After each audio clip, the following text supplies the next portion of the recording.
always, I want to start by showing a little something before we meet our guests. We do this. The show Bach Bagels and Bob began about 6 months ago as a way of staying connected, being able to talk to each other, even during these difficult times, and share music and the day. We are fortunate that we work in collaboration with many of the downtown areas here in Madison, and so I'd like to acknowledge them. We do our virtual concerts at the Madison Community Arts Center. Eric Hafen is the director, and it's a new facility. The shame is it's a beautiful new small venue for concerts and recitals and stuff. And of course, it opened 2 months before we couldn't do anything there. But we do tape our virtual concerts at the Madison Community Arts Center. We collaborate with Madison Arts and Cultural Alliance here in Madison, New Jersey, and the Madison Downtown Development Commission. Through their collaboration, they've asked to recognize some of the Madison businesses. These are some of the ones that we frequent.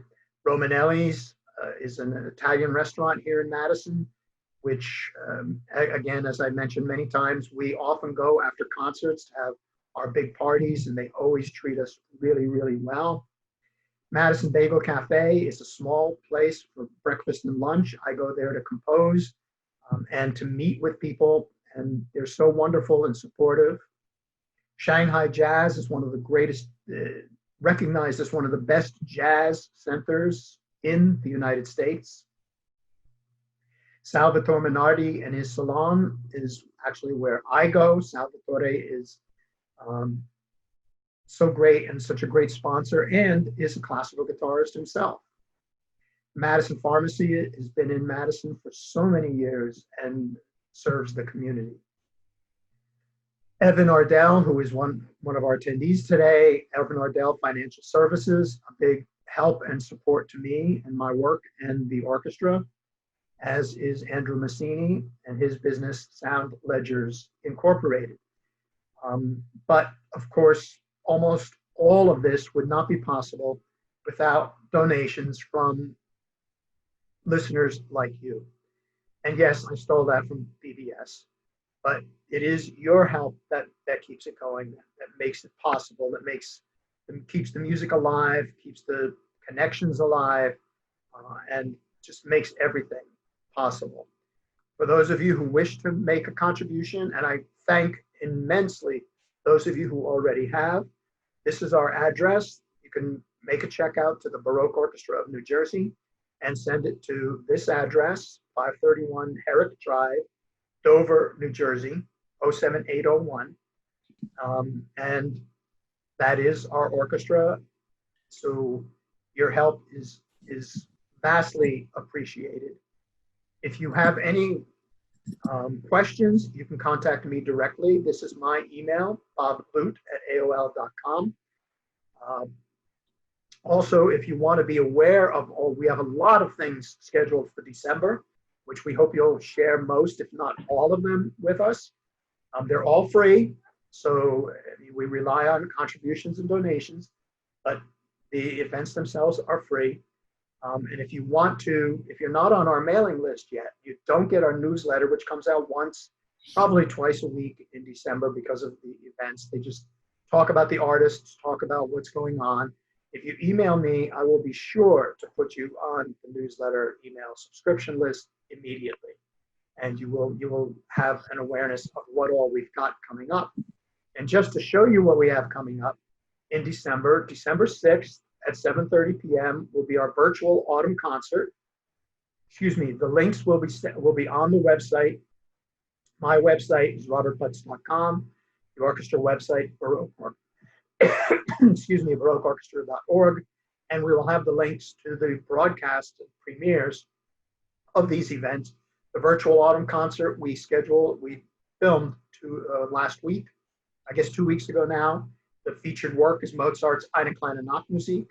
It was a unique experience to conduct and perform with only 10 or 11 musicians, all of us wearing masks and being safe. And a special bonus, we're going to include a Mozart symphony from the archives. On December 13th at 7:30 p.m., we're going to recognize Beethoven's 250th birthday. How many great composers get a 250th birthday celebration? We had to do something. So I've gathered some of our material, the Piano Concerto number 3, in this magical performance by Paul Ziegler with us, and of course the Symphony number 5, which we will show on December 13th. December 19th is the next episode of Bach Bagels and Bob, and this is my holiday episode. I was going to say I'm not going to have any special guests, but the truth is you are all, I hope, will be special guests. It's just a chance for us at this time of year to get together, share some music, some holiday music that the orchestra has played, and some of it that's associated with this time of year. Like, for example, Johann Sebastian Bach's Brandenburg concertos are played every year during the holiday season. They have nothing to do with the holidays, but they've become associated with this time of year. So we'll listen to some Bach, we'll listen to some Tchaikovsky Nutcracker Suite dances, and some holiday music. And I see I spelled Beethoven incorrectly, but you all know who it is. and it's just a chance. So instead of Bach Bagels and Bob, maybe instead of grabbing your cup of coffee, you can grab a cup of eggnog and share the holidays with us together. On December 20th at 7:30 is our third and final virtual concert. It's a little holiday opera that I composed called Auld Lang Syne, and it's a kind of bittersweet, nostalgic, sentimental opera. Runs about 50 minutes. Takes place today, and as I said, it's sweet, sentimental. It's a little sad, but hopefully upbeat. And it's one of those rare operas. There's no violence, nobody dies, so it's a chance to share a brand new holiday opera with us.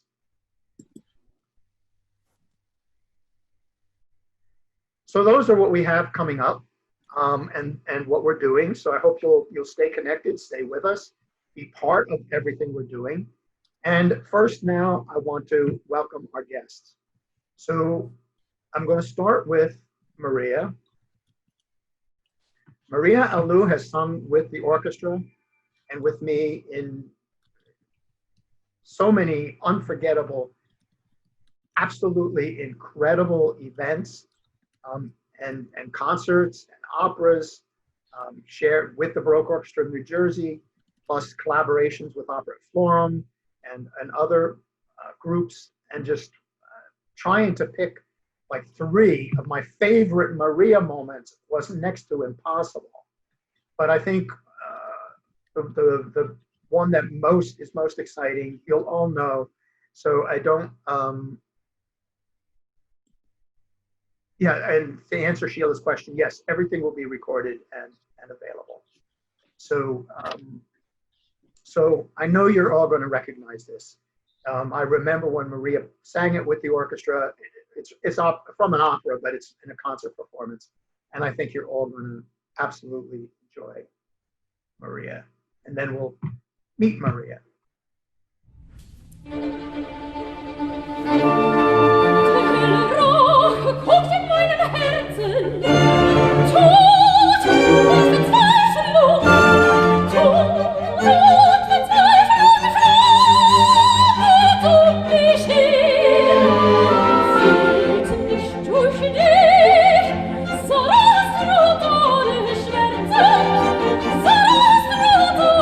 Schmerzen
course, that was the Queen of the Night Bravo. aria from the Magic Flute.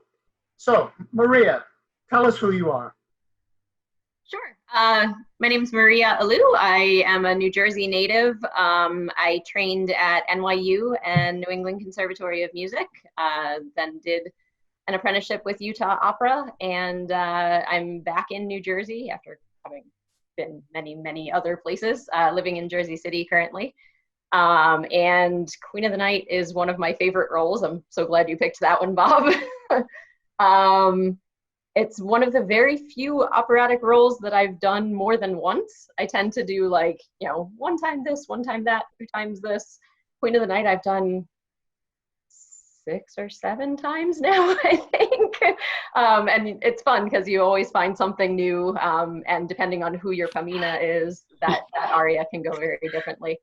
And it's fun to do in concert. It's also a particularly fun role because you get to be, most of the other roles I play tend to be very nice, like the happy little maid or the, you know, the innocent ingenue or the sidekick. And here I get to kind of let my rage out, which is not an emotion I'm used to expressing. So it's very fun to get to do it on stage occasionally. Yeah, so Mozart is always wonderful, and Queen is definitely really, really, really fun. Great. Thank you, Maria. And now I'd like to meet our other guest, Dmitri Zigrino. So let me get an aria from Dmitri. All set up. Dmitri has sung with me for I guess about 6, 7 years. Maybe 7 or 8 years. Met him through Eastern Opera. Our collaboration worked there. So he sung with me with Eastern Opera, and he sung with the Baroque Orchestra. And one of the first solo parts he did was a Baroque opera called Acis and Galatea by Handel, which is one of my favorite Handel operas. It's not as well known. It's an early opera, 1717 or so, certainly after he moved to England. But let's listen to Dmitri, and then we'll meet Dmitri.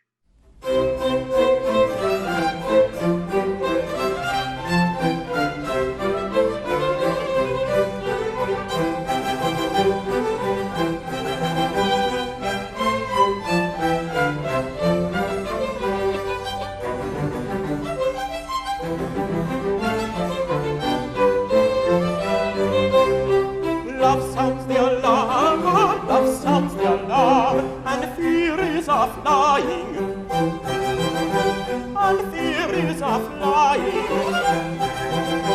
When beauty's the prize, when beauty's the prize, what mortal is dying? When beauty's the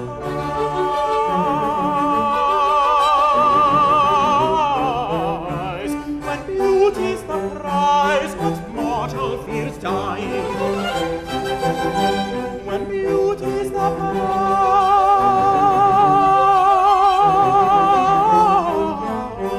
what mortal fears dying? Love sounds your alarm, love sounds your alarm, love sounds your alarm, and fear is a flying. Love sounds your alarm, love sounds your alarm.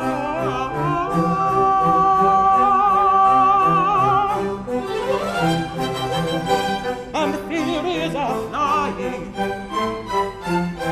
When beauty's the prize, when beauty's the prize, what mortal fears dying?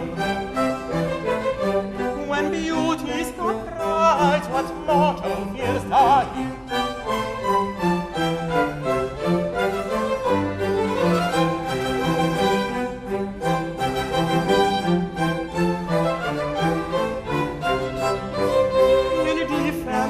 My treasure I bleed at each vein. Without her no pleasure, for life is a pain. Without her no pleasure, without her no pleasure, for life is a pain.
fears dying.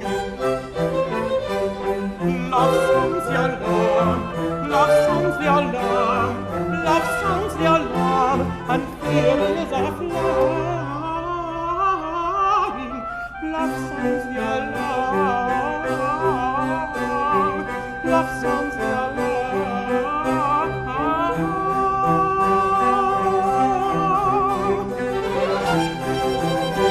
And fear is a flying. When beauty's the prize, when beauty's the prize, what mortal fears dying? When beauty's the prize, what mortal fears dying?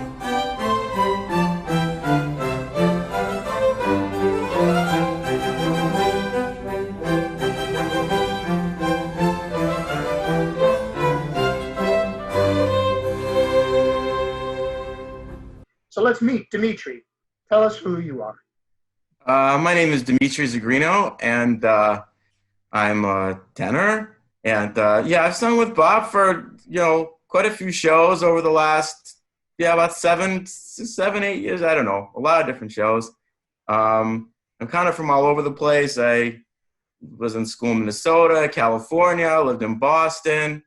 I came here, got married, whatever. And now I've been here for a while, and yeah, so enjoying. Terrific. Great. Wonderful to meet you, Dmitri. So I'm going to go back to Maria in a minute. Maria has also sung Handel and Baroque music with me. In fact, she's sung great. I wanted to play her performance of Bach's Jauchzet Gott, which was also pretty remarkable. So she has a great feeling for Baroque music. But I think of all the roles Maria has done, I think the one that I enjoyed the most was Cleopatra. And of course, in Handel's Giulio Cesare, Cleopatra just gets one phenomenal aria after another. So it was hard to pick the arias of Maria I wanted to play, but just limiting it to Cleopatra, I could have done Maria's whole show on Maria's interpretation of that great role with all those great arias. But I've chose one, so let me get it set up. This comes in towards the end of the opera. It's excuse me. It's a typical what we call it's a da capo aria, and it's also a simile aria in that it's called La Tempesta. It's exciting. It's dynamic, and in what she's singing about is that through all the storms, life throws us many storms, and through it all, we have faith. We stay a believer. We connect, and we come through the storms stronger and more ready to face life. So there are many such arias in Baroque opera, and this is one of my favorites of Maria. So let me.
tell us a little bit about performing Handel, how do you approach singing Baroque music?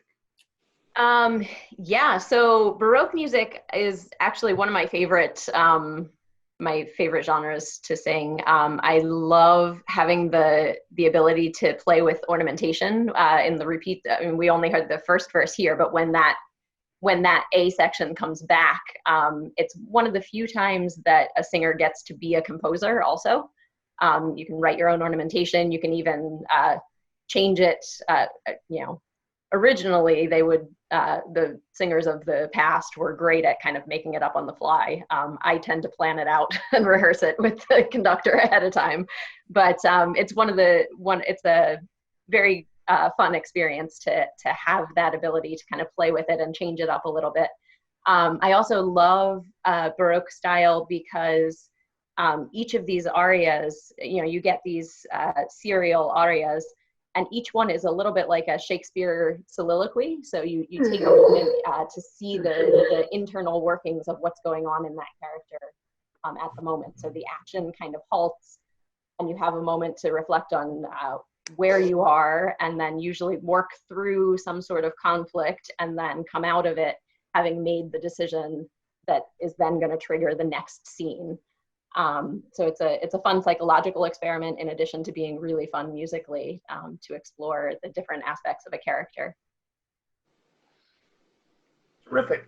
Thank you, Maria. And we're going to go back. We're going to stay in the Baroque for Dmitri, but I'm going to play two excerpts for Dmitri actually now, because I'm going to have two questions for him.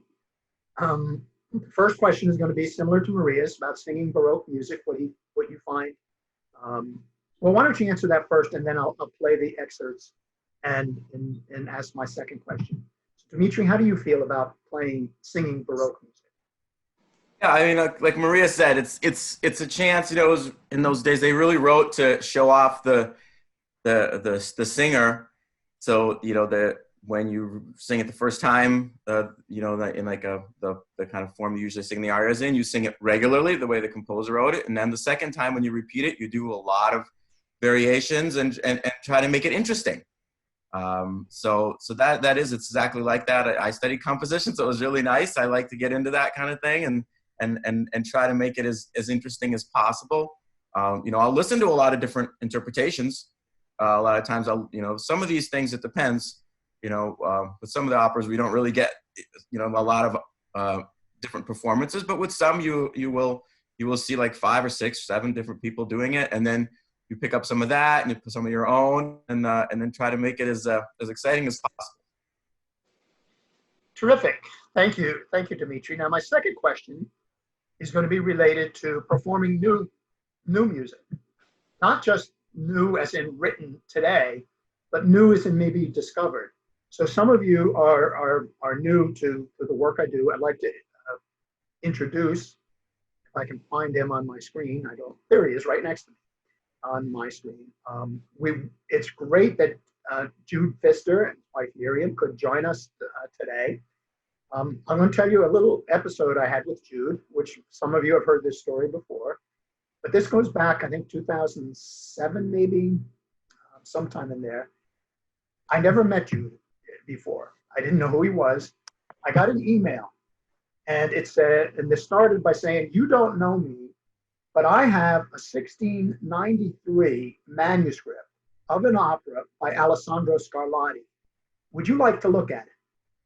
And I remember staring at my screen and thinking, somebody's pulling my leg here.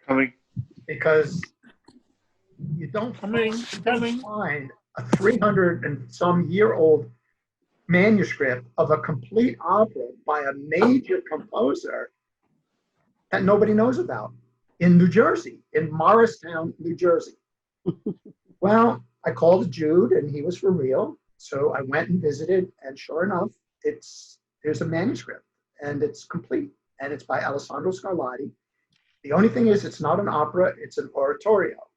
But as we know from many of the Baroque oratorios of the 17th century, it's an opera in anything but name. It's just on a sacred subject. Therefore, it was performed in concert as an oratorio. But for all intents and purposes, it is operatic. So The story is La Giudita. Now, what makes this even more interesting is there are two manuscripts of La Giudita, and there's one in Naples, which has been edited and has been recorded several times. So in that sense, it's not a new discovery. But the one in Morristown that Jude discovered is complete. The Naples one is not, although I'm not sure anybody knew it was not. It's been edited. There's about 25 minutes of additional music in the Morristown manuscript and in the Naples manuscript. Most of it is for a character called Ozia, and some of it is like second verses. It's as if maybe Scarlatti had second thoughts.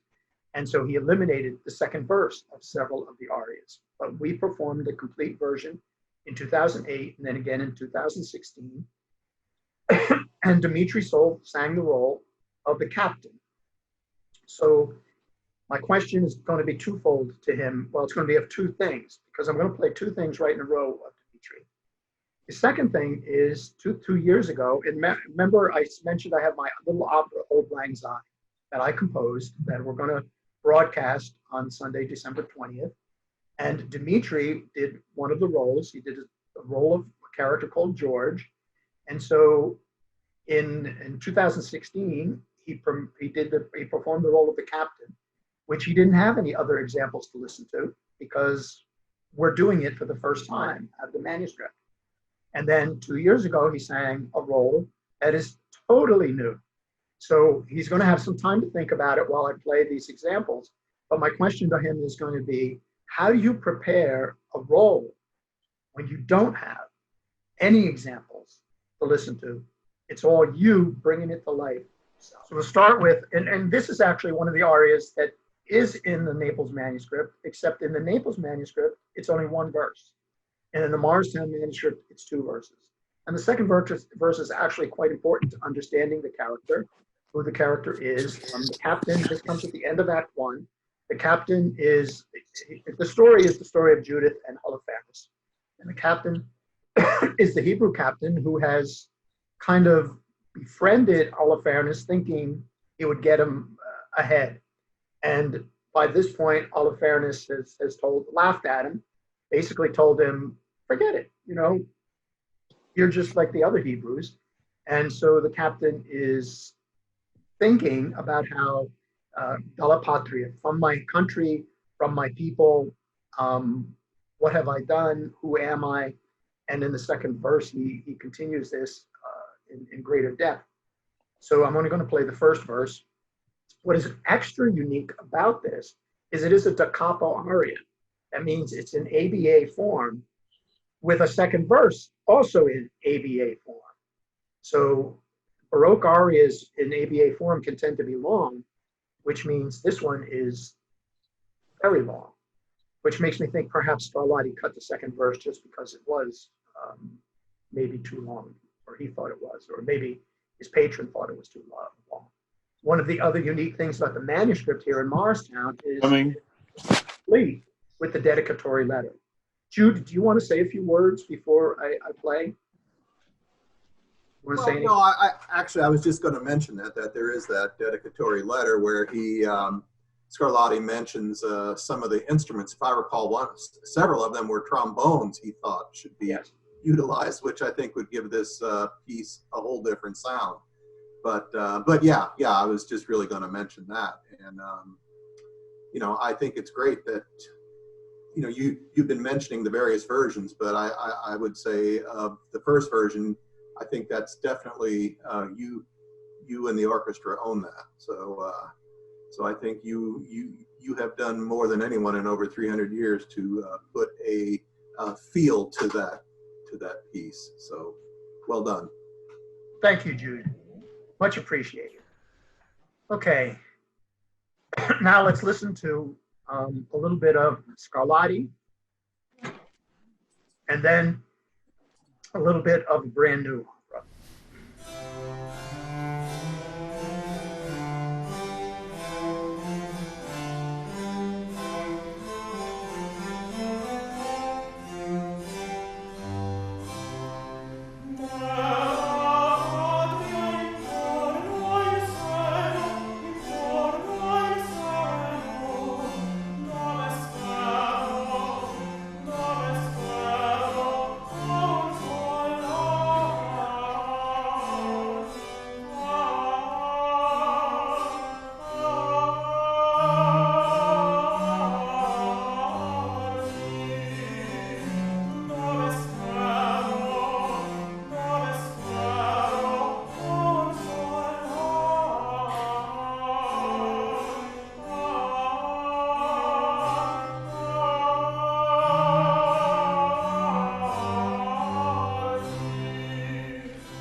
17th century, we go to the 21st century. Good evening, Tom. Where's Nancy tonight? Is she off shopping, leaving you here all by yourself?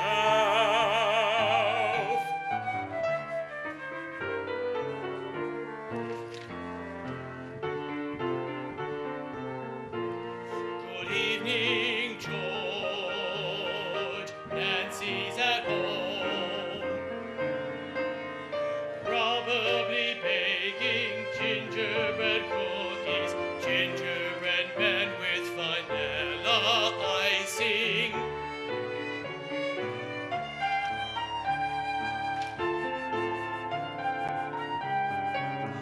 She knows how much I like gingerbread cookies at Christmas.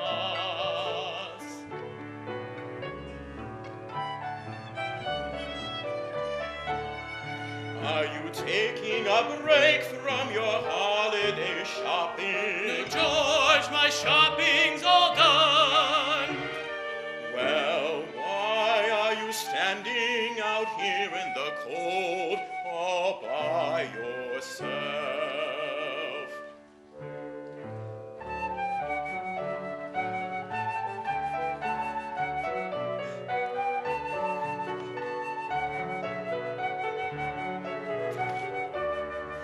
I'm waiting for someone, just an old friend. She'll be here any minute or so, like a ghost of Christmas past.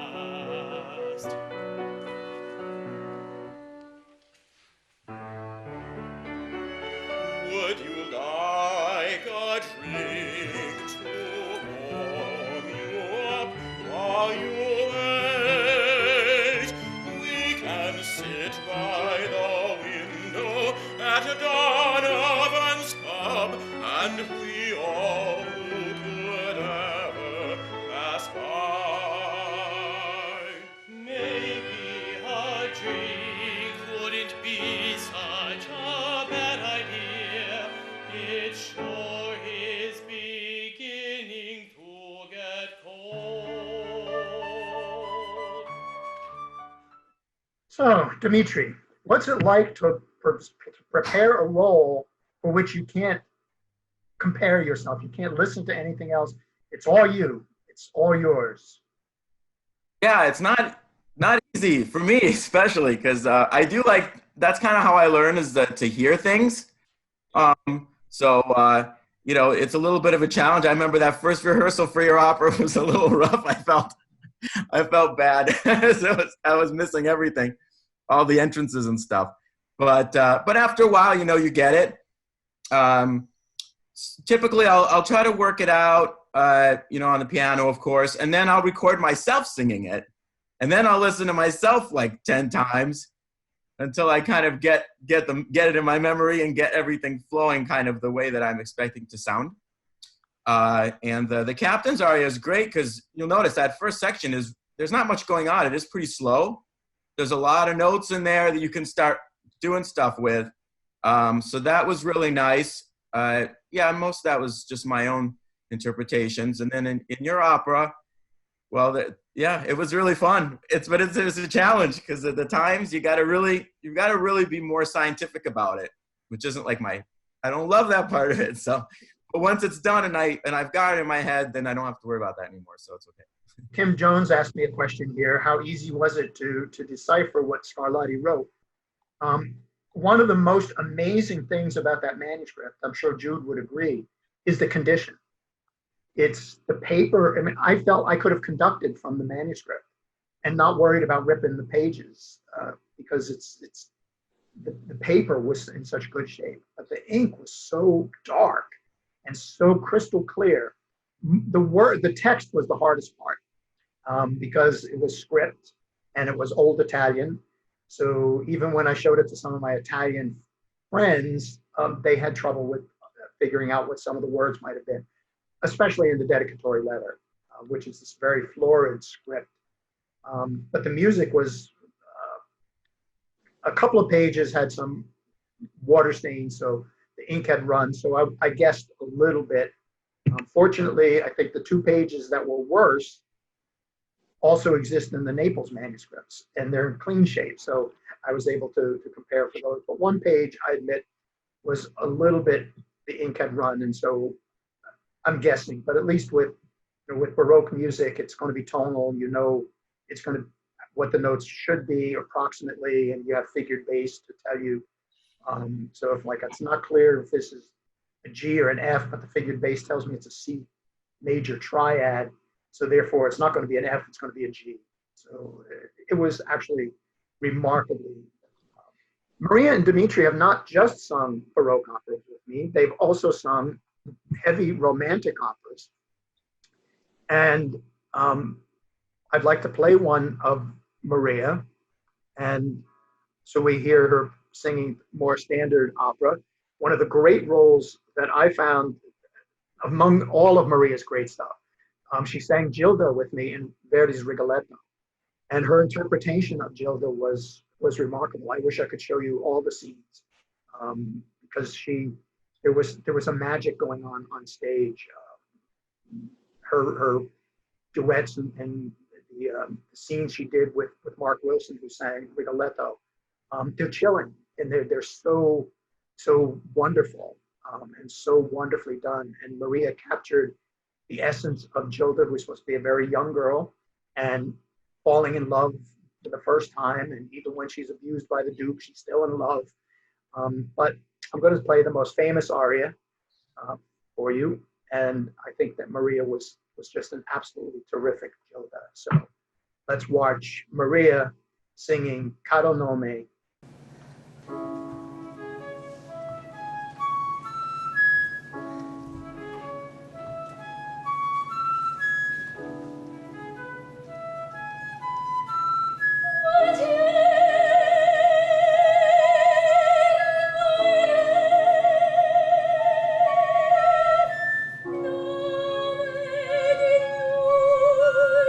Siamo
So I showed it to the end there because over here we have, well, somewhere on here I see him.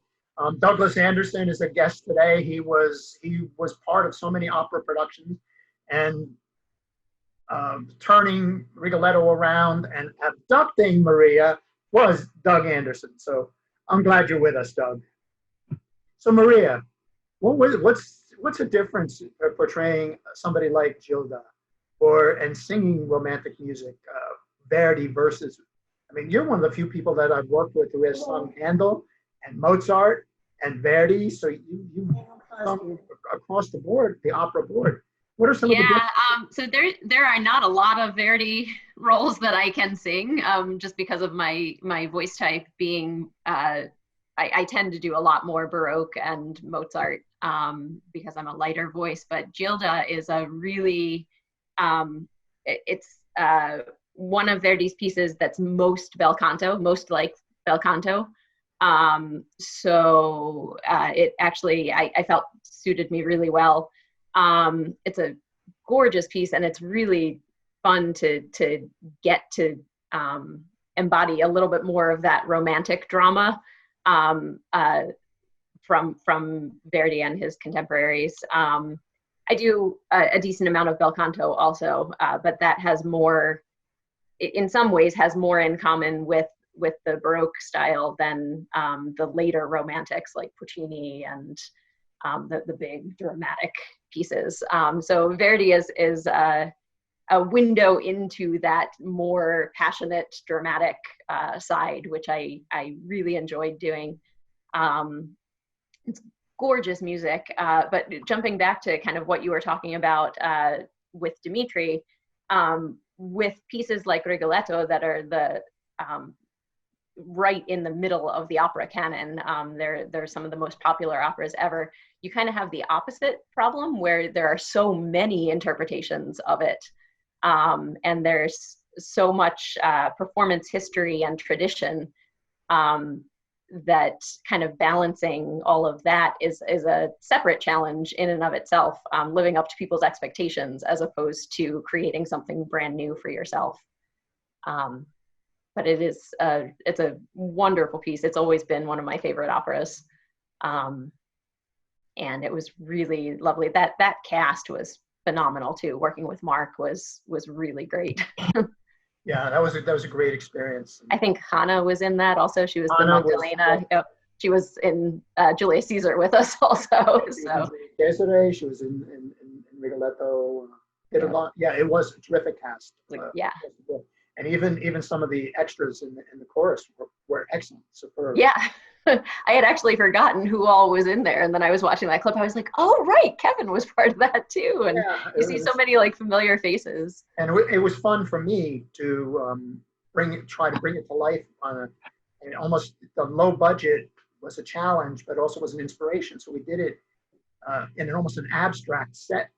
Yeah, and that I think allowed focus on the music and on the characters and the great cast like you.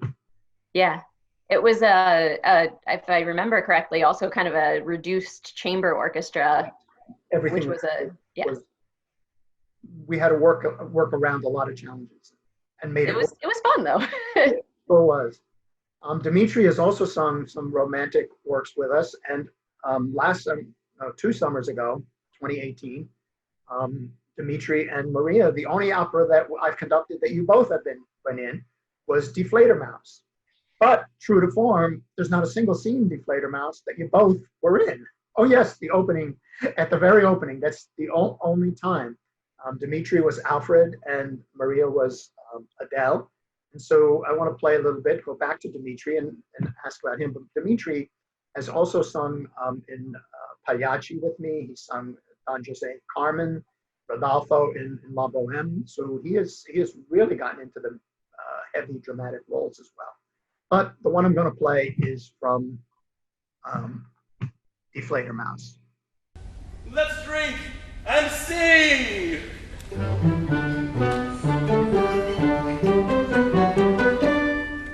Drink, my darling, drink to me.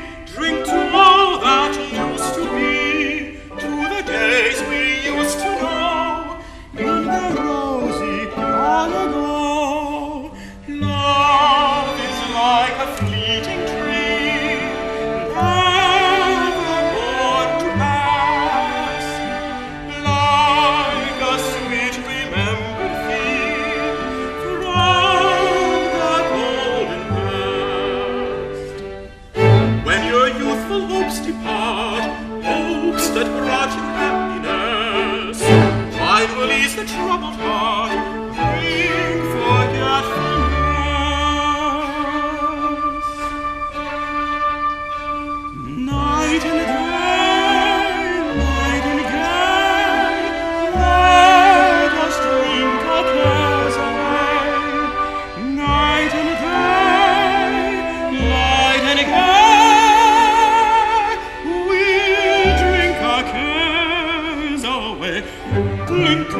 we see you, smile at me. Once I was your dearest friend, that is now a dream.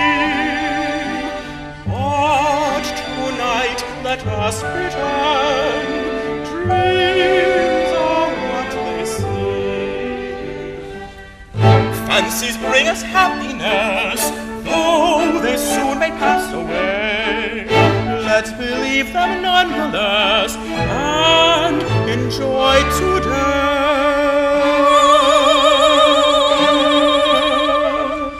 Night and day, night and day, let us drink our cares away. Night and day, night and day,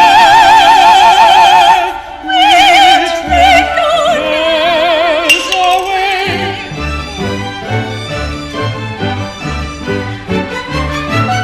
So Dmitri, what are your feelings singing Baroque versus the heavier romantic operas?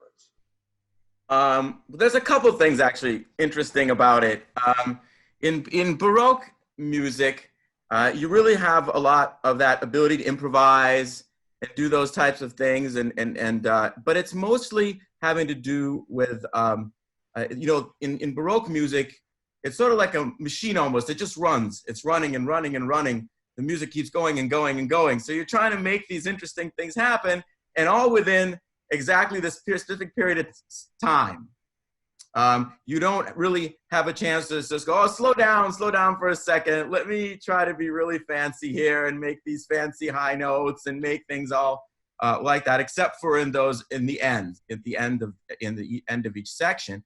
When you're singing romantic stuff and also operetta, which is really German musical theater, you kind of have a lot more flexibility. Well, after Verdi, you have a lot more flexibility once you start doing Puccini and some of the Verismo stuff to really make not so much the technical aspects of singing, but like the volume of the voice and making really long, fancy notes, very high and very loud, things like that. So it's quite different.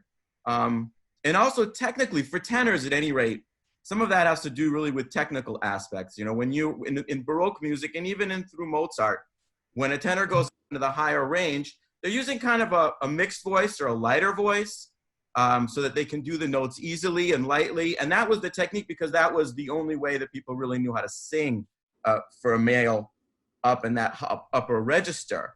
And then around, I think it was the mid-1830s or so, there was a French guy who was like the second or third best tenor in France, and his name was Dupre. And he found a way to sing into high notes very loud. And it was called putting chest through the head. And so at that moment, all of a sudden there was like, oh, you could get these really dramatic high notes out of the tenor. And actually like the number one tenor at the time in France, Noury, the legend goes, he got very nervous about this and he went to study in Italy to try to find this high note, and he couldn't figure it out and he committed suicide. Well, that's completely true, we don't know, but that was the drama of it. So at this time, the technique of the tenor really changed.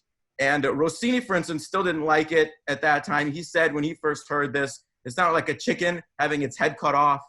And he really preferred the Noury style of having these lighter and easier notes, which I try to do in that style as much as I can. But then after that, you start seeing a lot of the dramatic roles going to tenors. You've got the theaters getting bigger. They want bigger sounds. And so you start looking at, because even like in Mozart, you don't see a lot of really dramatic tenor type sounds. Don Giovanni doesn't have really, has one tenor, but he's kind of milquetoasty and he's kind of light. And Marriage of Figaro has no tenor really at all. So what happens later on in Verdi, it starts to get a little more dramatic. And then by the time you're in Puccini, when they've got the technique pretty much down, as far as singing these monster notes, it's all tenors all the time, as far as, heroes. I think Puccini has one opera with a baritone as a hero and nobody does it. So it's a matter of, really, it's tricky because it's not very easy to do both things. You've got to be able to sing high notes high and light, and in the other, you have to be able to take that chest voice and bring it up into the top and mix it and get a volume, get a loud sound up there. So there's a lot of stylistically and even just purely technically completely different. Thank you, Dmitri. I have like another hour's worth of music that I don't have time to play, but I want to say if anybody has any questions, I'd say raise your hand or just ask, but maybe if you could type something into the chat room. Robin, what's your question? Yeah, I would like to ask both the performers. I always watch the commentaries on movies, and very often the performers say they don't want to watch themselves. And I'm wondering how the two of you feel about having clips of your singing played for the public. Well, sorry, Dmitri, if you don't mind, I'll jump in first. I'm happy to have clips of myself played for the public. I will say it is weird to watch them myself because you always tend to be your own worst critic, I think. So you're always like, oh, I should have done this. Oh, wow, that note was a little off. Oh, wouldn't it have been so much better if I had like tried this? Oh, that's a weird face I'm making. But you know, we put it out there for the audience to see it, not necessarily for ourselves to enjoy. That said, there are occasionally moments when I see or hear something that I'm like, oh, wow, okay, congrats, self, that was good. Dmitri, do you have a similar experience or? Yeah, I'd say it's kind of painfully necessary. It's like, you know, like I need to do it because the way same thing, I will listen to myself and over and figure out exactly what's wrong and what isn't right and everything. And I'll look at, if we get a dress rehearsal where we actually get video, then I'll look at the video, you know, and see where I'm not, you know, where maybe something is working and something isn't working. But I don't particularly like it, especially older stuff when you start, because I think in acting, it's one thing, you sort of have your craft, but in voice, you have your acting and you have your voice, and the voice changes. And then you're always thinking, oh, this year I'm so much better than I was last year, and this year and the next year is so much. And then like, that guy, who was that guy? So it's really, it's a little painful, but it must be done.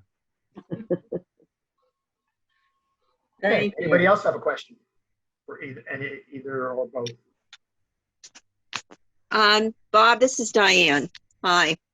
Hi, Diane. I was very impressed with the commentary by both of the artists. The explanation on how Baroque music treated the artists, featuring them the way it did, I thought was really a great insight. I hadn't really thought about it as much before. And as they were talking about it, I was thinking more about it. And so that was a wonderful thing. And Dmitri, when you were talking about the explanation, your explanation of the technique changes in the role of the tenor until Puccini came on the scene, how stylistically and technically those challenges were met. That was fascinating to me. So this entire show is just dynamite. I really, really thank you, Bob, for allowing us to be part of this. And certainly the artists, God bless both of you. You're terrific. Such talent and such diversity. It was wonderful. Thank you for the selections you chose, Bob. It's great. Thank you, Diane. And one more if anybody has a question. Okay, so I hope you'll stick with me. A reminder, if you're not on my newsletter list and you want to know when everything's happening, just send me your email and say, I'd like to be on the newsletter list. It's Bob, B-O-B, Lute, L-U-T-E, @AOL.com. The reason that's my email is because I've had that email for almost 30 years. I was on email when they started. And if anybody remembers, you had to limit how many letters you had. Back in the beginning, you could only have, I think, 7 letters. So I couldn't fit my whole name. My name was Bob. I played the lute, hence it was Bob Lute. at AOL. But if you send it to me, I'll be happy to immediately put your name on the subscription list. And if you can help in any way financially, of course, it's $10, $25, anything is a help. And I, again, really thank all of you who already have donated. It makes such a huge difference.